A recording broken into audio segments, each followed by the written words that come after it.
you telling me that you have a way to defer the tax situation there? Is that what you're telling me? Yes, absolutely. Yes. And so the first one I was referring to is a 1031 exchange, which only applies to investment real estate. The second one I'm referring to is called a deferred sales trust. A real eye-opener to see that there are ways that people can use the regulatory framework, if properly structured, to invest 1031 exchange dollars in things that you would not think were like-kind to what they exited from. So it was very impressive. I got to say, you are the first one I've seen pull this off, and I'm pretty hesitant to believe in a lot of these kinds of things.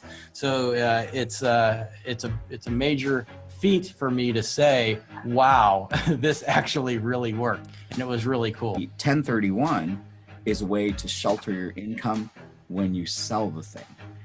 The DST is a way to avoid the 1031 and not have to suffer the time penalty. Our career and during different tax periods, we've seen, these tax avoidance, tax minimization, offshore, all these different strategies undertaken to minimize or avoid taxes. And then I can tell you that, some of them are just not worth the trouble. And so I was skeptical. Admittedly, I was skeptical. I thought, oh yeah, here we go, another one of these, right? And they say, no, it really is different, right? So look more closely. We looked more closely. We had, honestly, 2 years of conversations.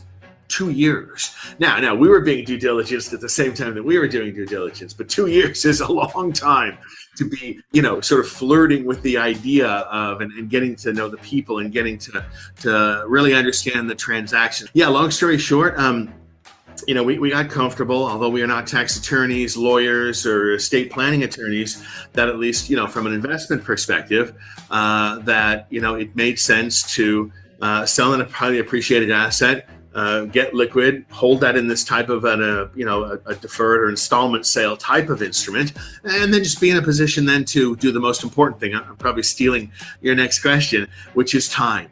They say, well, you can't make more time. You can. The Deferred Sales Trust, in a way, allows you to lengthen the investment time horizon for those assets after getting liquid, but before having to feel the tax impact. And from an investment manager's perspective, time horizon is the most important element in investing. Hello, everybody. Hey, welcome to another Mastermind Deferred Sales Trust, Capital Gains Tax Mastermind. We're going to help you become a Deferred Sales Trust expert every single week by spending about an hour with us as we break down what the Deferred Sales Trust is, what it's not, and how it can help yourself or your clients exit highly appreciated assets, all capital gains tax deferred, not using a 1031 exchange. My name is Brett Swartz, for those who don't know me. I'm the founder of Capital Gains Tax Solutions, and we're on a mission to help people escape forever feeling trapped by the 1031 exchange, by 30 to 50% in capital gains tax and appreciation recapture on cryptocurrency, businesses, real estate.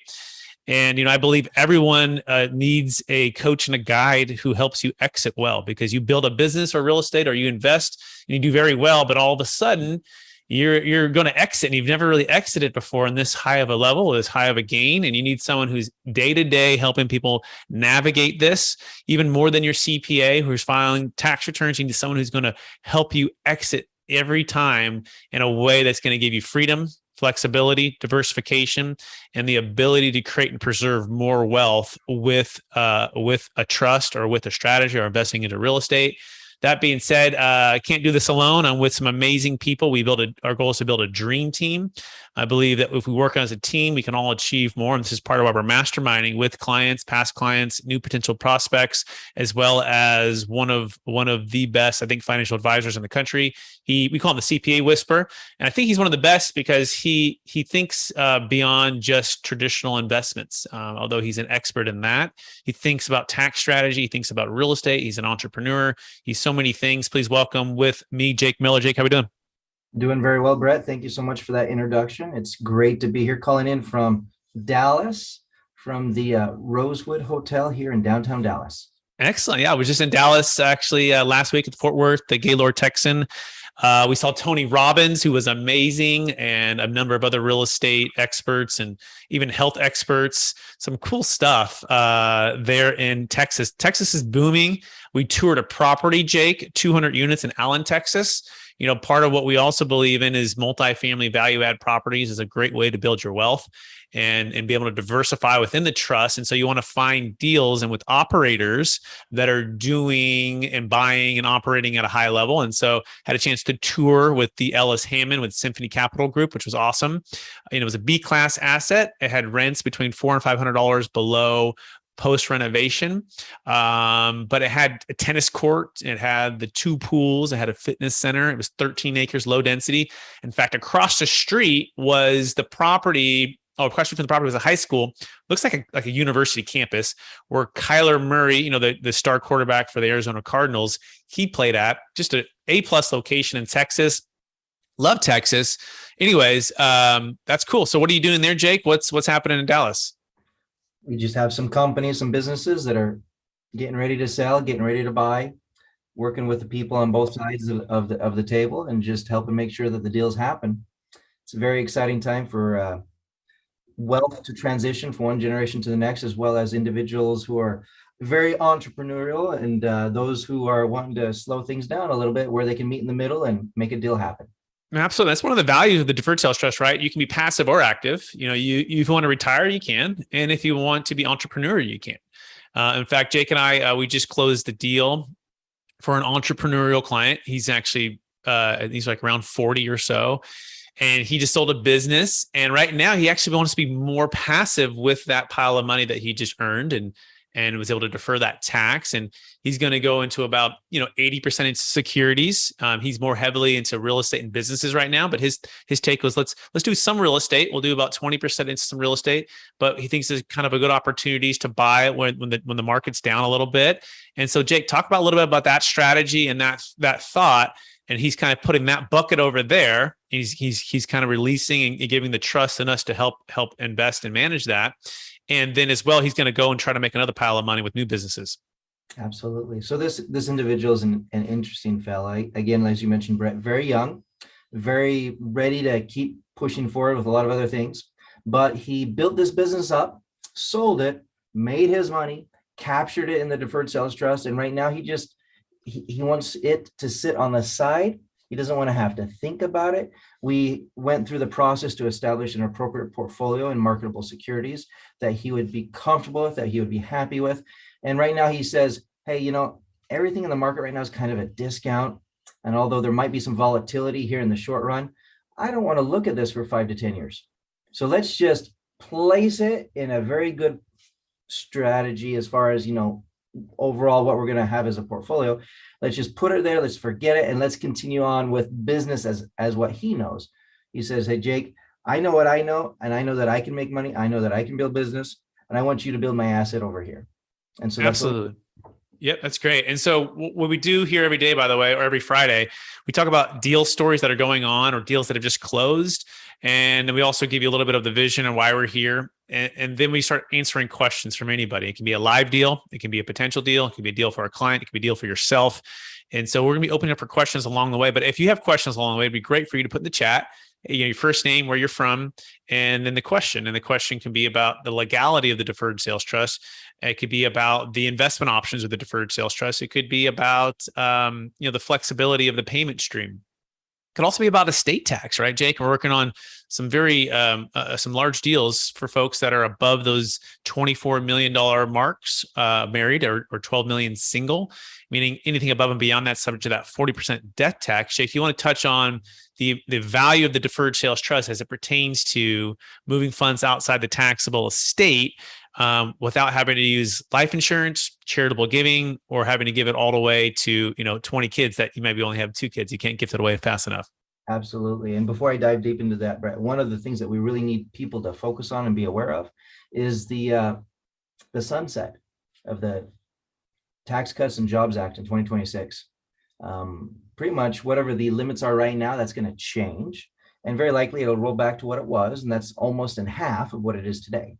So let's say what it's going to be or what it was before the Tax Cuts and Jobs Act. That was $12 million, married, filing joint, to where if your estate exceeds that amount now or at some point in the future when you do pass away, everything above that amount will be given a 40% haircut. So when you go to the barber and you get a haircut, usually we're thinking like 5 to 10% to trim it up, make you look nice, but a 40% haircut is rather substantial and oftentimes causes family legacies and estates to get broken up, meaning you can't pass that big property. You can't pass that multifamily. You can't pass some of those other assets on because they have to be sold, and usually not in a timing of your choosing, because usually they say 6 to 9 months later, you have to pay that tax.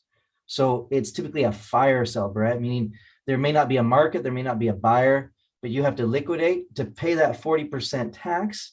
However, you might have to liquidate at a discount, which means that your 40% tax of the proceeds that you actually receive ends up being much more burdensome. So there's oftentimes a nightmare around the estate or the death tax that people forget about and they don't think about, and they don't plan for. With the Deferred Sales Trust, we're able to actually right now freeze the value of these assets today and keep them. Now, we know, just like our client that we were speaking about just now, he knows how to do business, he knows how to grow business, right? Effectively, though, somebody like him, we can freeze the value of that in his estate today. And as it continues to grow in the future, it grows outside of their estate so that we can avoid, as you mentioned, Brett, without life insurance, without charitable giving, without all of these other complex strategies, we can use the Deferred Sales Trust to continue to grow that asset outside of their estate and limit or completely mitigate that death tax. Yeah, and that's part of the vision here at Capital Gains Tax Solutions, is to help keep the wealth in the hands of the people. And who are the people? The entrepreneurs, the investors, people who have worked hard, taken risks, and have earned, versus a government that can waste it away pretty quick, no matter what side of the aisle you're on. In fact, it's no longer just about cash flow; it's about tax flow. Tax flow has to do with the $30 trillion of debt and more and growing, that the government is, printing more dollars, inflation is going on, and then they're raising taxes. And so you want to have a tax flow plan for this. And also, just to clarify, it does take selling an asset to move it into what's called the DST plus, or the DST 2.0, to remove it outside the taxable estate. And then Jake is correct. Once that's outside the taxable estate, anything that grows, that growth of that is going to be outside the taxable estate. And so you can either have what's called the stepped up basis, which, if you're familiar with the 1031 exchange, you can swap until you drop, is the whole concept.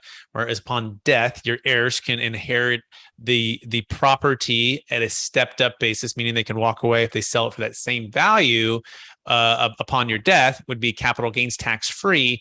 However, it's not outside the taxable estate. In other words, you can have one or the other, right? So you want to make sure you're clarifying, like a laser, what is it you're trying to solve for? In other words, what is your B? What if your A is where you're at today and B is where you're trying to go, and B will be like the ideal outcome? What does that look like, right? And oftentimes people find us and it's like in a Rubik's Cube, meaning their colors and their different things represent different outcomes for them, right? One side could be, retirement. One side could be being more entrepreneurial. One side could be, optimal timing, buying, dollar cost averaging, diversifying. One side could be estate tax. Could be a number of things. And ideally, we're going to work as a team to try to bring this all congruent as much as we can for your situation by adjusting and looking at the strategy. And so estate tax is a huge challenge, and it's going to be devastating too if they cut those exclusions amounts in half or even lower. And the question is, do you want the ideal outcome to be outside your taxable estate upon exit or inside? And what would that look like one way or the other? The other side of it is, you just might think it's a good time to sell. Jake brought up a good point. He says, there's some times when it's just, we know the market's shifting, the industry is shifting in a lot of ways, and it's a good time to sell and a good time to buy some things, but it might be a good time to sell that real estate, to sell that business, right? To exit cryptocurrency. It's really 4 months ago, 5 months ago in crypto, right? We're really hurting now. But what gives you that ability to sell high and buy low? And that's really the Deferred Sales Trust. But Jake, so those are some of the benefits, but let's talk about also making sure you can sleep well at night, right? Because you don't want somebody to do the Deferred Sales Trust just to feel like they're going to be, subject to audits or subject to, stress as it comes to their taxes and such. So talk about the audit defense that's built in, Jake, and talk about the legal track record of the Deferred Sales Trust. Absolutely. So the unique thing here is the creator and founder of this trust, him and his law firm, have been protecting it and maintaining the integrity for the last 26 years. And out of the 26 years, there's been 22 times that it's been either reviewed or audited. A review is oftentimes, hey, I just want to kind of cursory glance, take a closer look at what's going on here. Whereas an audit, oftentimes they're asking for something very specific and they're going to be a bit more thorough. In the case of a most recent audit, Brett, there was a deep dive audit on $120 million, was it $125 million condo skyrise building in California. And this involved not only the federal government, but this was California as well. And at the end of the day, diving in deep, nuts and bolts, looking at every little thing that they possibly could, they came out of it with a 0 findings and a 0 change, meaning they couldn't find anything to be disgruntled about, other than the fact that this transaction occurred, money transferred, and none of it was recognizable for taxes in that year. And that's the exciting thing that we help people accomplish with this trust that is essentially bulletproof. And I say that, knock on wood, right? It's never been disallowed. It's been, would I say, challenged. It's been looked into, reviewed, and audited, but the law firm has properly defended it and nobody's abused it. So it's been used in its proper form. It's maintained its integrity and it's accomplished what we tell clients that it should accomplish. And that's very rare in the industry of taxation, Brett. Almost never do you bat 1,000 with any strategy. There's always somebody that's messed it up or somebody that has abused its original purpose, or their circumstance just wasn't appropriate for it, etc. We are very fortunate to be able to help clients with this because they, at the end of the day, have the confidence and the assurity that not only has it always proven and allowed for the deduction that the clients are taking, or the deferral anyway, but they have the law firm backing them that has been batting 1,000 since 26 years ago. Absolutely, well said. And I'm going to share a few slides here to kind of give some deal stories, as well as show a few of the biggest things to overcome as far when it comes to, is the deferred sales trust going to work, and what are some of the objections? So give me 1 second as I share my screen here. As here it comes. All right, make sure we can see that okay. I know it's blurry right now. So some of the biggest objections we have is the legality, right? Is this thing legal? We talked about that. The other objection is, hey, how do I know and by the way, here's some more on that. So we have, over 20 no change audits, and that includes the formal audits and includes California multiple audits. In fact, one was also done a couple of weeks ago, Jake, a $25 million deal. No change, no findings on the audit. So still batting 1,000, just over 3,000 transactions or so in counting. And then the lifetime audit defense is just really important. State or federal, if you are audited, you want to make sure that you have someone who's going to cover that cost. There are those that approach Jake and I with different strategies that they want us to talk about or to sell. And the reason we say no to 99% of them is because they don't have this, over a couple decade long track record. They haven't been through the audits, or the actual attorney who's pitching the thing hasn't actually defended any of his clients on the structure that he's talking about. So it's so important to understand that it's not just the structure and the strategy, it's the team of professionals to help to execute this. And if you're wondering who are the team members, well, my role would be the trustee, third party, unrelated trustee. Jake's role will be the financial advisor. And then the tax attorney is the gentleman who, we call him the brain surgeon. We call him the Elon Musk of tax. He's brilliant. And he's the one who provides a lifetime audit defense and all the legal work. So a few things that are really important to point out, some of the benefits of the deferred sales trust versus like a 1031 exchange. And remember, 1031 exchanges only work for investment real estate. They don't work for primary homes, cryptocurrency, or businesses. But you can buy back in and out of real estate at any time, or other business ventures, or other, at any time, all tax deferred with the trust, which is really incredible, right? You can sell high, buy low. Think of the 2008 crash. I just watched The Big Short. Anyone read that book? or watched that movie. My wife and I just rewatched it. We're like, let's just remember what happened, right? Not that we think it's going to be a credit crash like this, but there's changes happening right now. And to be aware of there's wisdom and learning from history. And so the idea would be here to sell everything high in 2007 before the crash and buy back at 2011, right? In real estate. That's kind of the Monday morning quarterback. And the trust gives you the ability to do that, all tax deferred. Number two is the ability to have the income put back into the deferred sales trust, kind of like an IRA, kind of like a 401k, and invest it into investment grade securities. These are some of the biggest companies in the world, stocks, bonds, mutual funds that you have to approve everything, by the way, to approve of the investments and the movement of the funds. And that's where we work as a team to execute this. Number three is a seamless partnership separation. So you might have multiple partners. In fact, we just did a $13 million deal in San Diego where there was 4 partners. They bought it for $500,000 the land, built it for to $4 million, and then exited up to $13 million. And that gain was about 40% cap gains tax. They were able to exit. In fact, one partner just wanted to pay his tax. No problem. He paid his tax. The other 3 did a deferred sales trust, and they were able to defer all of their tax. So it's a nice way to separate the partnership without having to have everyone go into a 1031. Number 4, can also save or rescue a failing 1031 exchange. Now, you do need to work with an accommodator, and we have one that we work with. That's a strategic alliance of ours. Go to capitalgainstaxsolutions.com or email me, Brett@capitalgainstaxsolutions.com to get connected with them. It's really important that you have the team of accommodators that will actually accommodate. There are accommodators out there, Jake, and everyone else who's listening, who don't accommodate, and they don't want to accommodate for whatever reason that they have. But we just don't use those folks, and we use the folks that actually will accommodate. Number 5. Yeah, go ahead. I think it's just an educational thing. People who have the education and the experience are able to help and assist in transactions like this that are not your everyday transaction. I was also going to comment that we have a limited partner and a general partner interesting case that we're going to be discussing this next week, and that's exciting. So that was kind of like number 3 and a little bit of number 4 there. And so definitely a current deal that we're trying to push on here this next week. Not to interrupt. Go ahead. No, that's good, Jake. That's excellent. And then we kind of talked about 5 already. You can put it in diversified investments, like the deal Jake and I just did. He's selling a business venture. Good time to sell the business, and also a good time to diversify away from just deals that he's doing and do something that's passive and that's managed by a team. He still approves of it, and he has it, but he kind of wanted to put that bucket over there and let that grow. And basically knowing that as long as that grows pretty, conservatively, he can retire on that. He doesn't have to worry about, having to make all of the wealth in another business venture that may or may not go well. So for him, that's what's peace of mind for him. He can diversify and convert an illiquid asset like a business or commercial real estate into a diversified portfolio of liquid investments.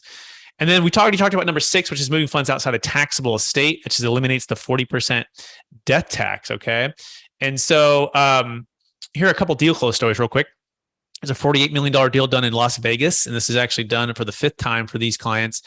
And they exited over $100 million in multifamily investments.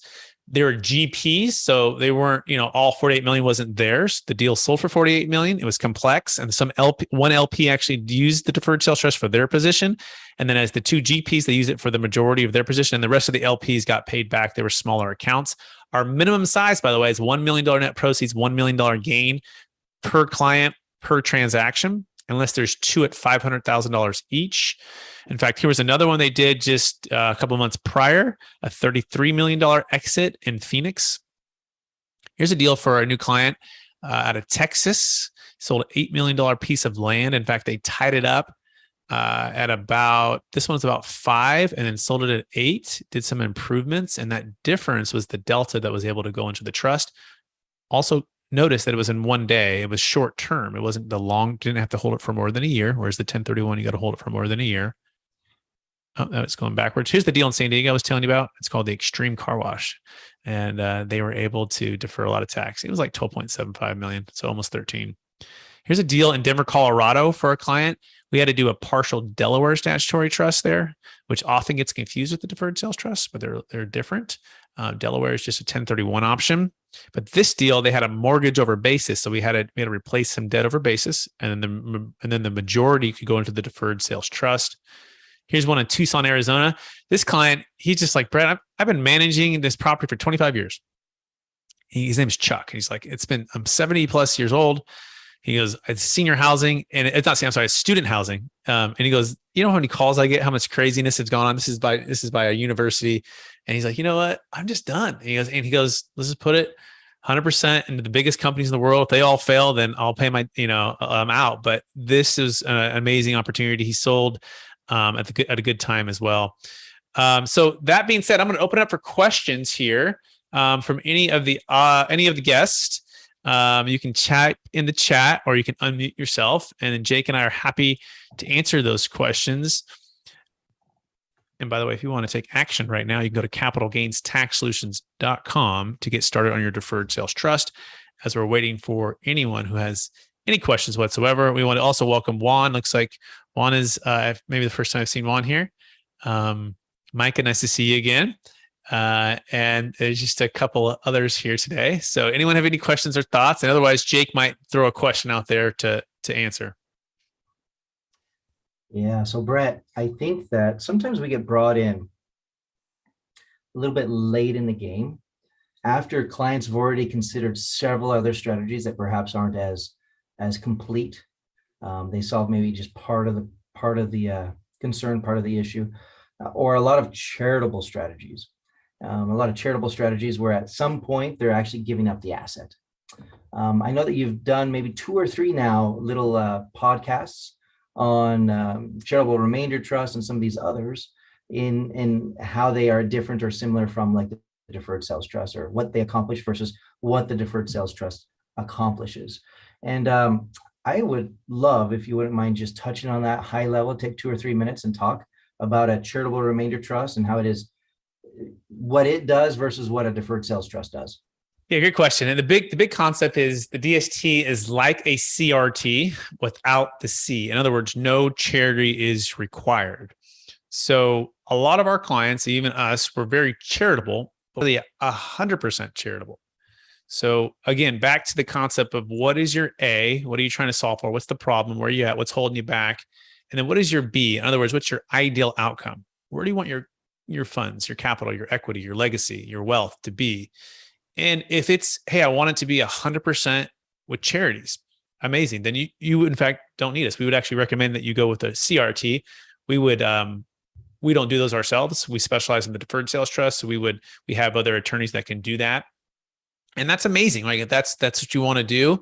Couple things about the DST, why we think it might be wise to consider it, even if you are very charitable, is the fact that, like Jake said, eventually it's going to go irrevocably to this charity. In other words, once you pass away, it's theirs and there's no turning back and it's gone. And that can be great if that charity and their leadership and their values remain probably in line with where you want your wealth going to. But there are times when charities and leadership and things change, and especially over any decade period of time.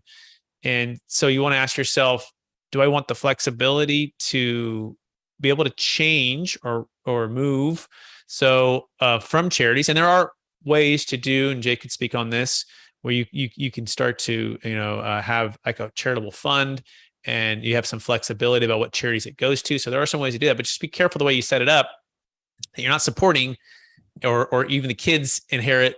We're going to inherit something, and now all of the funds are supporting a charity that you may or may not wanted to support because things have changed. So whereas the DST, it's flexible, meaning it can pass to your kids, and you can put inside of your living trust a certain portion of it to go to certain charities, right? Or to be directed to charities based upon what the kids approve. So if you have heirs that are in line with your values, they can flexibly move the funds to different charities based upon what they believe you as the parents were to be. So it's kind of complex, but at the end of the day, the deferred sales trust is flexible. We don't have to give it to charity, but you can. The CRT is less flexible in that you will be giving it to charity. And then again, the question is, are you 100% charitable versus 10%, 20%, 30%? Jake, how do I do? I think you did fantastic. In fact, you hit the nail on the head with one of our prior clients. They were being pressured to do a higher percentage than probably they wanted, right? They were being pressured as, this is your strategy, the CRT and only the CRT, right? And so they were being told to do 100% CRT, when in all reality, they only wanted to do 10%. And they had this concern, and you brought it up a little bit. It's, what if they change the director in 2 years? Then we've just put a lot of our net worth and our assets into this foundation that we love and cherish and believe in, that might take a completely different direction with a different director. So what we were able to do is recommend at least that they do the deferred sales trust. And at any given time in the future, after the new director is chosen or whenever they choose, they can take 5, 10%, 20%. They can take whatever they want out of the DST, because they still have control of the reins. They still have control over the timing of when to take that money out as a possible taxable distribution that could then be offset by the CRT strategy.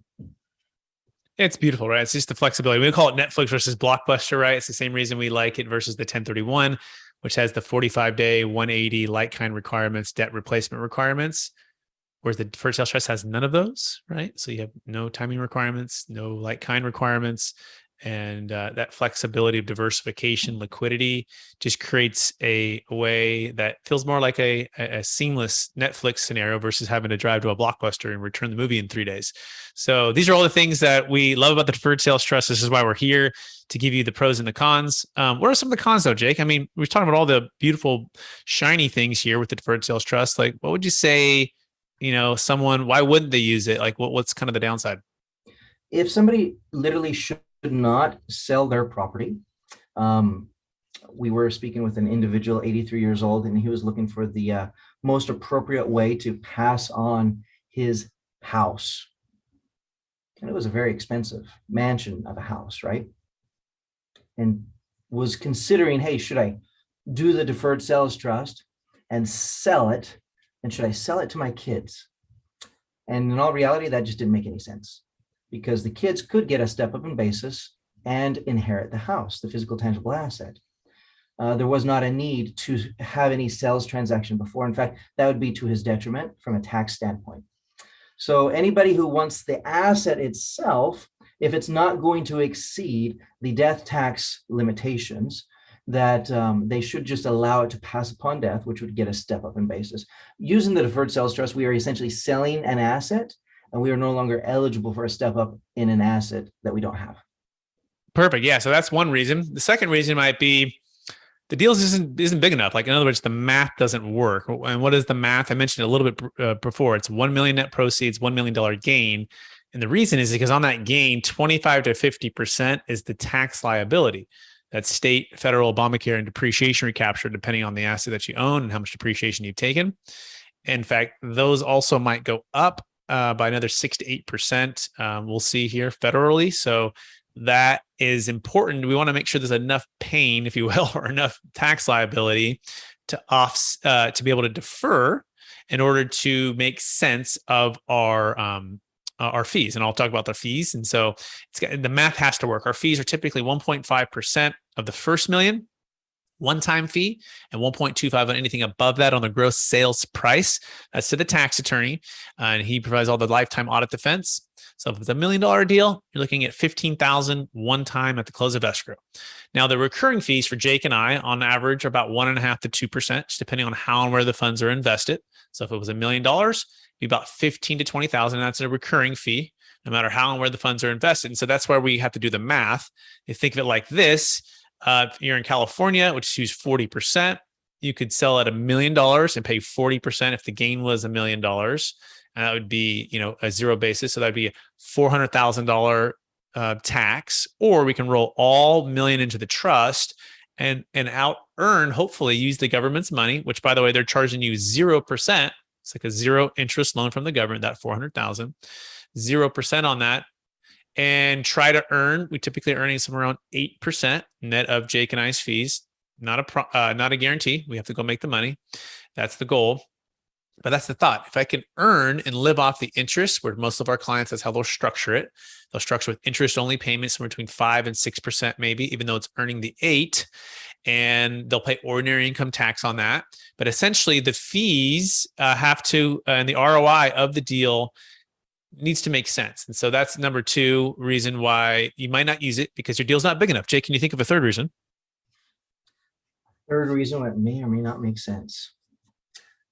Essentially, if they just want to spend the money. So this is often the first question that we ask, right? You and I, we both do a really great job at filtering clients so that we're not wasting their time, they're not wasting our time.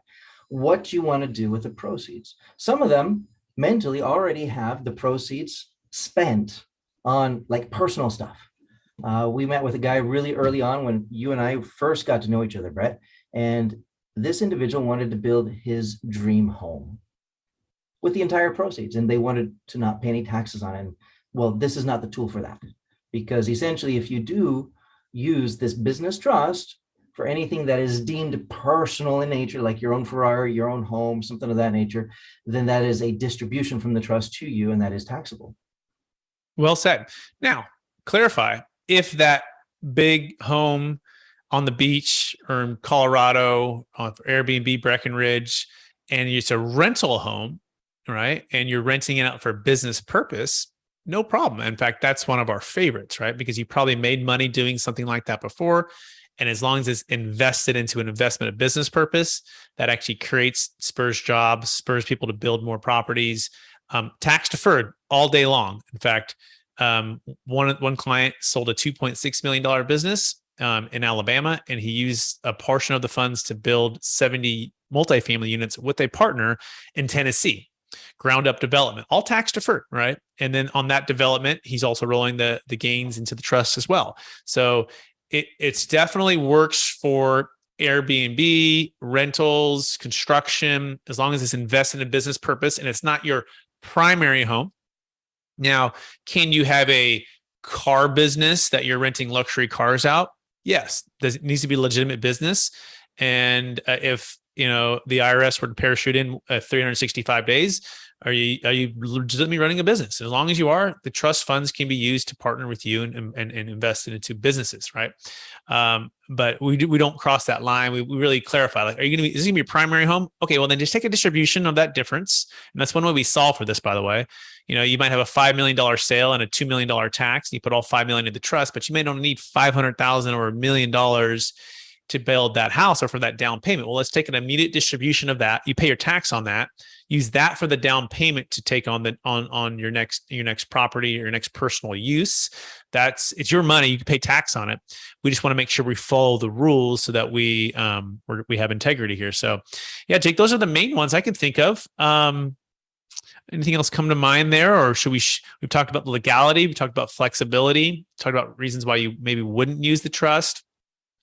How about just the CPA, Jake, that just says, I've never heard of it, and I wouldn't do it. I just wouldn't do it. And you give them all the evidence and all the stuff, but talk about that skeptical CPA who might just tell him, I don't know if I would do it because I don't know if feel comfortable with it. What would you say to the client whose CPA is saying that? Yeah, it's interesting. I've had the great opportunity to work with CPAs from all over the country, and they're not all created equal, and a lot of it just has to do with their experience, what they've done before, what they're comfortable doing. If they've never done it before, Brett, let's take it out of this example for just a second. Let's just talk about late S elections. How many people take an LLC and they convert it to an S corp, but then they retro date it back, which is allowable. You're allowed a late S election, right? But if a CPA has never done it before, and I go to him and I say, hey, I've got this business and I made all this money, and I like to save money on payroll taxes. I like to do the late S election. Do you think that's a good idea? They might just say, well, I can't really get behind that strategy because I've never done it before. I mean, they may not say it that way, but how could they get behind it without doing research and getting educated and then understanding the pros and the cons and what to provide the client in a recommendation? And if I'm not paying him or her an hourly rate, right, to review this and figure it out, they might just say, hey, I can't invest my time into something that you just sprung on me as a surprise. That's a little bit of what we find occasionally with the Deferred Sales Trust. Sometimes the clients see our webinar, Brett.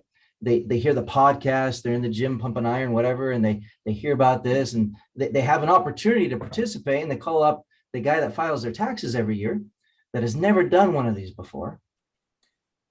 and they get a similar response. It's like, well, I just don't know. I can't tell you that that's a good idea because I've never done it before. Now, again, they usually leave off the last part. They don't tell, nobody likes to admit that they're missing out on experience or education.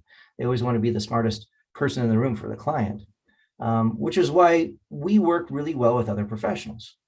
We invite clients to bring their advisors to the table. And, from day one, let's get it all out in the open so that we're not wasting anybody's time. If somebody needs time to be educated on all of this stuff, a lot of times we have them sign a little NDA, right? So that they don't try to recook our own recipe, but that they very openly can enter in and we can pull back the curtains and show them exactly what the chef and all the cooks do in the kitchen. Yeah, absolutely. Very well said. I love that analogy. It's so spot on, right? And by the way, we welcome CPAs, and 99% of them who spend some time with us, who sign the NDAs, who go through the process, they all join us, right? And we work great with other CPAs. In fact, you guys are so valuable because you have that know, like, and trust with them for so many years. And so our goal, and we actually invite the client to bring in their CPAs. But here's the key: bring them in the passenger seat, right? Don't put them in the rearview mirror or put them in the back seat. Like, go through the journey with them together. And sometimes you got to give the CPAs the benefit of the doubt, because they get approached to some of this stuff like last minute, like, oh my gosh, the client hasn't planned or pre-planned. And you're right. They go into a webinar or a podcast, they speak with us, and their deal is, it's all the emotion, all the intensity of a $10 million deal is coming down, and it's 2 weeks before closing, and they're asking their CPA to give their expert opinion. All right. And it's almost like emotionally, the client is trying to put emotionally on and expertise wise on the CPA to make this call. Like, well, would you do it? And the CPA is going, well, we don't even have time to go. I have to, do these things. And I'm up against these, September 15th and October 15th and April 15th dates. And so the key is pre-plan. This is part of where we work on a no cost, no obligation basis. Nothing is charged for talking with your CPA, talking with you, actually setting up the trust, reviewing the PSAs, putting the documentation together. All of it's there, no cost, no obligation. You only pay us at the close of escrow. But we want to encourage you to get with your CPA early, get with us early, pre-plan the exit before you exit, and don't spring on your CPA last minute. However, I will say, I had my ACL surgery done, right, Jake? And I remember walking in to my general practitioner, and he did the test, right? He did, if you do the test where they grab your knee, you ever do this? Has this ever happened to you? And they move it, right? And they're like, and you think that, you're looking at him like, and I had just signed a scholarship. Okay. I just signed a scholarship. This is like my dream come true, 3 weeks prior to that knee injury. Okay. And so this is like 2 months before season starts. I'm all excited. And the swelling went down. It's been a couple of weeks. So he's in there and he's testing it out. And guess what? I wanted him to say, everything's fine. Everything's fine, right? That's what. And so I'm looking at him as he's doing his test, and he's doing this, and he looks at me and he goes, "You're good." And I go, "Well, what do you mean I'm good?" Like, no, I don't think there's any structural damage. I don't think the ACL has ruptured or teared. And I said, "Oh wow, this is great news." And I'm all excited, and I go back to my coach who I just signed this big scholarship for, and he just committed to me. I'm like, I'll be back. Just give me a couple months of rehab. There's no ACL. I don't have to take the year off. I go home that night, and I talked to my brother about it, and he's like, that's interesting. I had a friend who a similar thing happened, but it didn't turn out so well for her. In fact, she played at UC Davis in basketball, and she signed a scholarship, and the person did the knee test, and she same thing and said, "You're good." She went back and she completely ruptured everything. Like, he became worse. And basically what the conclusion was she never actually had the ACL. The test had failed. And so he goes, go back to the doctor and ask the doctor to give you an MRI. And so he goes, just tell him to give you an MRI. Like, you want to be extra safe. This is your your college scholarship. This is your basketball career. You don't want to take a risk on a guy just doing this, right? Absolutely. So I go back to him and I say, "Hey, I want to get an MRI." He's like, "You don't need an MRI." I go, "No, I really want to get an MRI. I want to be safe." He goes, "You are wasting your time. You do not need an MRI. You're fine. You're going to waste your time driving down there. It's really expensive. You don't need an MRI." I was like, no, I really want to just be safe. Like, I know you're a good doctor, and he actually has a general practitioner that did like a sports medicine focus, right? yada, yada, yada. And he's very convincing, but I said, I'm going to get the MRI. So he goes, fine, you're wasting your time. This is how I did it. And he signed the prescription. He's like, kind of like upset about it. I'm like, all right, whatever. I go down there 3 weeks later, we get the results back. And guess what, Jake? He calls me up. I'm at practice. Hey, Brett. And he's just zero emotion. Yeah, we got your results back and your ACL is completely ruptured. You need surgery. You're going to be out for a year. And it was like a ton of bricks. And I'm like, what in the world? So my point of all of this is serious, right? Your exit is very serious, and it takes looking at and going through and not just trusting your general practitioner, right? For something that he's not a specialist, something he's not doing everyday surgeries, right? Especially if they're not even going to do the x-ray, right? So I would encourage you to ask your CPA to please. This is very important to me. I know you probably think it may or may not work or for whatever reasons, but would you please come on with Brett and Jake and his team, right? Go through it, do the x-ray if you will, let the MRI go through for the deal and sign the NDAs and go through this process. And if you do, and at the end of that, you do feel, perhaps it doesn't work, I'll have to make a decision at that point.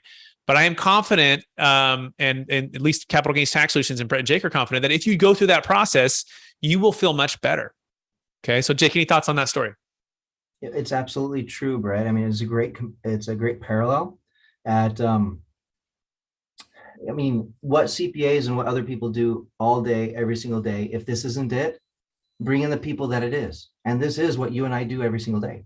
We're helping people. Everybody's situation is a little bit different. And that's why it's not something that you just learn overnight. This is hundreds of cases later. This is, meeting with people thousands of hours. This is having a lot of discussions, doing a lot of research so that we can be the subject matter experts and we can sit down with the clients and we can, based on their scenario that is different from anybody else's, give them the advice and actually do that x-ray. Very well said. So hopefully this has been really good for everybody. If you're finding value here, please rate, review, subscribe. Please hit the like button.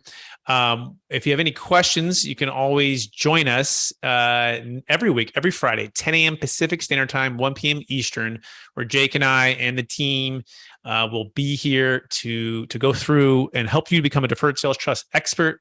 We want to be your guide. We want to help you out. Yes, and so we do have maybe a comment here. Let's see here. Gordon, hello, Gordon. Looks like Gordon says he was in the ER here. Let's pull this out. I was in the ER yesterday for my knee. They won't be able to schedule MRI until next week. Wow, it's Gordon, I wish you very well on that MRI, and I hope that your ACL and your MCL and everything else is structurally still there. And it's and whatever knee challenges you might have. I actually had 2 ACL surgeries, my right knee, my left knee. I have new knees now, and they actually ended up taking my hamstring. They cut my hamstring, and they went in a less invasive way that wasn't just a big old cut down the middle, which helps to heal faster. I was actually walking in 7 days on slowly with crutches, but and then let the crutches go in 7 days. So there are definitely encouragements there with the right doctors. So that being said, does anyone have any questions for Jake or I? We are happy to answer those for you. And before Jake answers that, or anyone we answer that, Jake, where can people find you if they want to get in touch with you, Jake? Absolutely. So strategictaxsolutions.com. There's a little booking tab, as well as the 800 number, 1-800-773-1848. Excellent. And if you want to get in touch with me, you can go to capitalgainstaxsolutions.com. That's capitalgainstaxsolutions.com. Our number is 916-886-2986 as well, 916-886-2986. And then check out the new book that's coming out on Amazon here shortly. It's Building a Tax Deferred Exit Strategy. And in fact, we have the Jake Miller, extraordinaire. He is in the book. We have people like Kevin Harrington from Shark Tank in the book. And the whole goal of the book is to help you to unlock your ideal wealth plan when selling assets of any kind for yourself or your clients. And it's my journey to the Deferred Sales Trust. It has multifamily syndicators, financial advisors, experts in here talking about building wealth, exiting well, and just having solutions, right? Because at the end of the day, people people get paid when they solve problems, right? The bigger the problem we can solve, the more we can get paid, more people we can help. And that's why we're here. That being said, we so appreciate everyone out there. Looks like we have no questions. Please rate, review, subscribe. Please share this with them. They can inspire. Please comment any other questions. If you're watching this on YouTube, we'll try to get to those questions next week as well, if you're watching on the replay. And we will talk to everyone again real soon. Bye, everybody. Bye.